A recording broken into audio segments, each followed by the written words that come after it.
The rain had been falling since sunset. Not the gentle kind that soothes the soul, but the cold, relentless kind that soaked through clothes and into bones. Daniel Harper pulled his worn jacket tighter as he locked up the small grocery store where he worked night shifts. The flickering streetlight above him hummed. Like it was tired, too. Tired of lighting a road where hope rarely passed. Daniel was a single father, barely holding life together for himself and his 8-year-old son, Noah. Ever since his wife died 3 years ago, the world had felt heavier. Every decision mattered. Every dollar mattered. Every mistake felt unforgivable. Tonight was especially hard. Earlier that day, Daniel had received a letter from the courthouse. Final hearing scheduled. One word echoed in his mind: final. He was fighting a case he didn't fully understand. Accused of negligence at a warehouse job he'd taken briefly after his wife passed. A machinery accident he hadn't caused had taken a man's life. Daniel had tried to stop it, tried to warn them. But poor men don't get the benefit of doubt. They get paperwork and silence. The judge overseeing the case was known to be strict, cold, unmovable. Daniel didn't know the judge's name. He didn't think it mattered. As he started his walk home through the rain-soaked streets, his phone buzzed. A message from Noah's school. Tuition reminder. Daniel closed his eyes. He whispered a prayer he wasn't sure anyone was listening to anymore. Then he heard it. A soft voice, trembling. "Sir?" Daniel turned. Under the weak glow of the streetlight stood 2 young girls, no older than 10, identical, soaked, shivering. One clutched the other's hand like it was the only solid thing left in the world. "Are you okay?" Daniel asked instinctively, already stepping toward them. "Our car, it broke down," one of them said, her voice barely audible over the rain. "Our driver left to get help. He hasn't come back." Daniel looked around. The street was empty. No cars, no houses nearby. Just darkness and rain. "How long have you been here?" he asked. The other twin sniffed. "A long time." Daniel's heart sank. Every instinct screamed at him to help, but another voice whispered fear. He had no money, no spare room, a court case hanging over him. One wrong move could destroy what little he had left. Still, he took off his jacket and wrapped it around both girls. "What are your names?" he asked. "I'm Lily," one said. "I'm Lucy," the other added. Daniel smiled faintly. "I'm Daniel." He led them to a nearby bus stop shelter. The roof barely held against the rain, but it was something. Daniel tried calling emergency services, but the signal was weak. "Do you know your parents' number?" he asked. Lucy shook her head. "It was in the car." Daniel exhaled slowly. Minutes passed, then more. The rain didn't stop. Neither did the fear in the girl's eyes. Daniel made a decision. "I live not far from here," he said gently. "You can wait there, warm, dry, safe." Lily hesitated. "Our dad said never go with strangers." Daniel nodded. "That's a smart rule. You can call the police from my place. I promise." They looked at each other, then back at him. Something about Daniel, his tired eyes, his trembling hands, the way he spoke, felt safe. They nodded. At Daniel's small apartment, Noah was asleep on the couch with his school book open on his chest. Daniel covered him with a blanket. Lily and Lucy watched quietly. "He's your son?" Lucy asked. Daniel smiled. "My whole world." He made them warm tea, wrapped them in blankets, and finally managed to contact the police. While they waited, Lily noticed the stack of legal papers on the table. "Are you in trouble?" she asked innocently. Daniel paused, then nodded. "Yes, but I'm hoping the truth will be enough."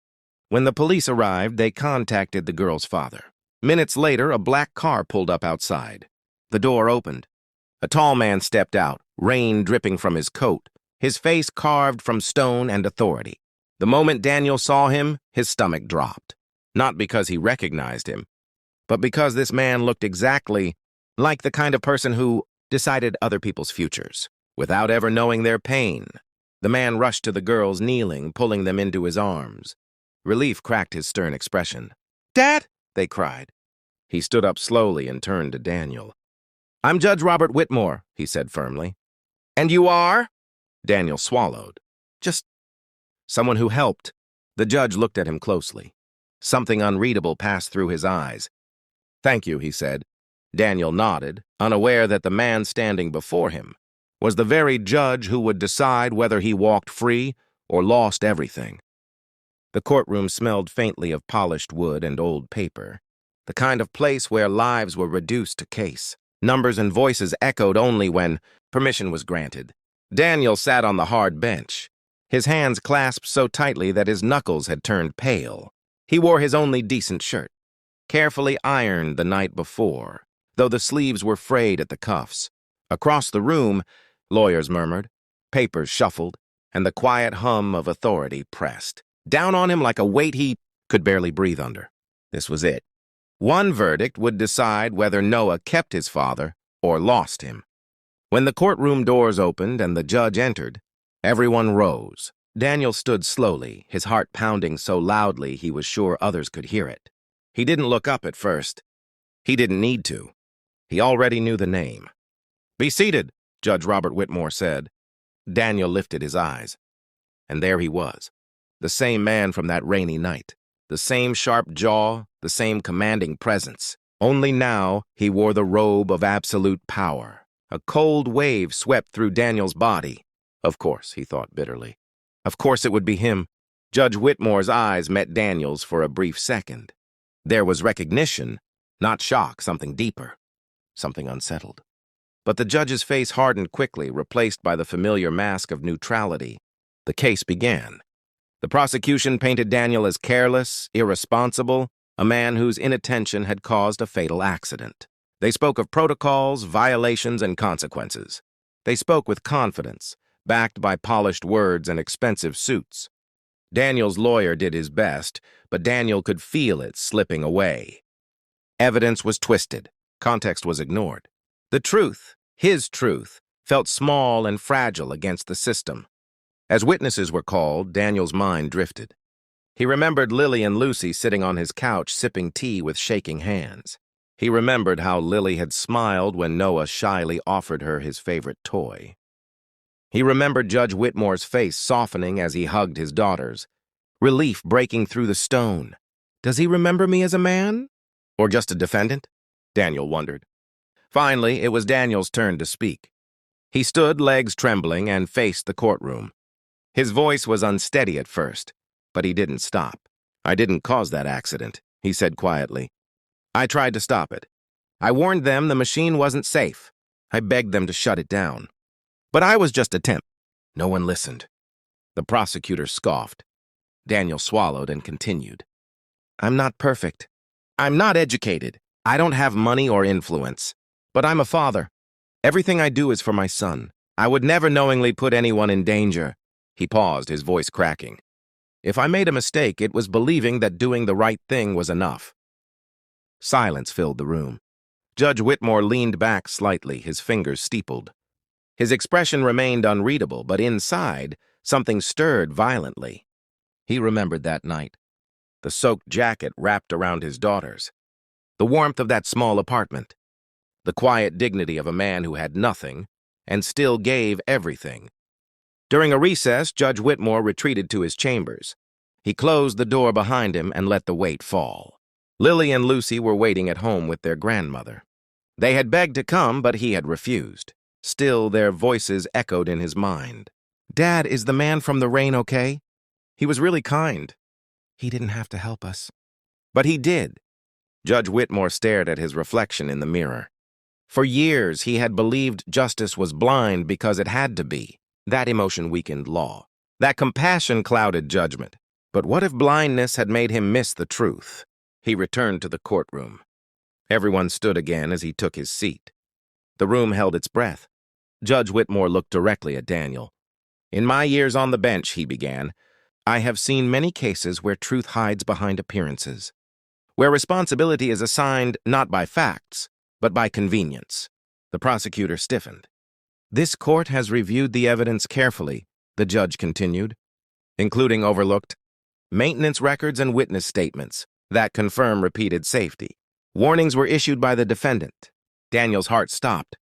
"The accident," Judge Whitmore said firmly, "was the result of systemic negligence, not the actions of one man trying to do the right thing." A murmur swept through the courtroom. I therefore find the defendant not guilty. For a moment, Daniel didn't move, didn't breathe. Then it hit him. He sank back onto the bench, tears spilling freely down his face. Not loud, not dramatic, just raw relief. Judge Whitmore raised his hand for silence. "There is one more thing," he said. He stood, stepping down from the bench, an unusual move that drew gasps. Judge Whitmore faced Daniel, not as a judge, but as a father. "I owe you more than a verdict," he said quietly. "That night, you protected my daughters without knowing who they were, or who I was. You showed them kindness when the world could have easily turned its back." Daniel shook his head, overwhelmed. "Anyone would have done the same." The judge met his eyes. "No, not everyone does." He reached into his pocket and placed a card on the table. "If you ever need legal help, support, or simply a reminder that good men still matter, call me." Their eyes locked. Two fathers. Two lives intersected by chance and changed forever. That evening, Daniel returned home to Noah, who ran into his arms, laughing and crying at the same time. "We're okay, buddy," Daniel whispered. "We're going to be okay." Across town, Judge Whitmore tucked Lily and Lucy into bed. "Dad?" Lily asked softly. "Did you do the right thing today?" He smiled, brushing her hair back. "Yes," he said, "because someone reminded me what the right thing looks like." Life did not magically become easy the morning after the verdict, but it became possible, and for Daniel Harper, that was everything. Sunlight streamed through the thin curtains of the small apartment as Daniel stood at the stove, stirring eggs while Noah sat at the table swinging his legs, humming happily. It had been a long time since Daniel had seen his son that light, that carefree. Fear had lived quietly between them for months, unspoken but heavy. Now it was gone. "Dad," Noah said suddenly, "does this mean you're not sad anymore?" Daniel paused, then smiled softly. He walked over and knelt in front of his son. "It means," he said gently, "that no matter how sad we get, we don't give up." Noah wrapped his arms around his neck. "I knew you were a good guy," he said proudly. Daniel's chest tightened. That same morning, Judge Robert Whitmore stood in his expansive kitchen, watching Lily and Lucy eat breakfast, arguing over who got the last strawberry. He should have felt triumphant. Another case closed. Another correct ruling, but something deeper stirred inside him. For the first time in years, he felt uneasy. Not guilty had been the legal verdict, but what about the years before? The other Daniels? The quiet men without voices, without chances? At the courthouse later that week, Judge Whitmore requested Daniel's file again. Not as a judge, but as a man. He read every page carefully. Not with suspicion, with humility. That afternoon, his phone rang. It was Daniel. "I didn't want to call," Daniel said nervously. "I know your card was generous, I just—" "Don't explain," the judge interrupted calmly. "How can I help?" Daniel hesitated. "I need work. Honest work. I don't want favors, just a chance." Judge Whitmore closed his eyes for a moment. "I know someone," he said. Within days, Daniel was hired at a local logistics company, not because of influence, but because Judge Whitmore personally made sure. Daniel's recommendation told the full truth. Daniel worked hard, harder than anyone else. He arrived early, stayed late, and slowly rebuilt what had been broken. Weeks turned into months. Daniel's life stabilized. Noah returned to school without fear of eviction notices taped to the door. Their fridge stayed full. Laughter returned to the apartment. But the most unexpected change happened one quiet Sunday afternoon. A knock at the door. Daniel opened it to find Lily and Lucy standing there, dry this time, smiling brightly. Judge Whitmore stood behind them, holding a box of pastries. "We were nearby," he said carefully. "I thought perhaps we could visit." Daniel stepped aside immediately. "You're always welcome." The girls ran inside, straight to Noah, who looked up in surprise before breaking into a grin. Toys were scattered across the floor within minutes. Daniel and the judge stood awkwardly in the kitchen. "You know," Judge Whitmore said slowly, "I spent years believing justice lived only in courtrooms." Daniel poured tea. "And now? And now I think justice sometimes lives in small apartments on rainy nights." They shared a quiet smile. From that day on, their lives remained connected, not as judge and defendant, but his family's bound by a single moment of humanity. Judge Whitmore began pushing for internal reviews. Safety negligence cases were re-examined. Temporary workers were given stronger protections. Quiet changes, but powerful ones. Daniel never knew how many lives were saved because of that. Years later, Noah stood on a stage at his high school graduation. Daniel watched from the crowd, tears in his eyes. Sitting beside him were Lily and Lucy, now teenagers, cheering louder than anyone.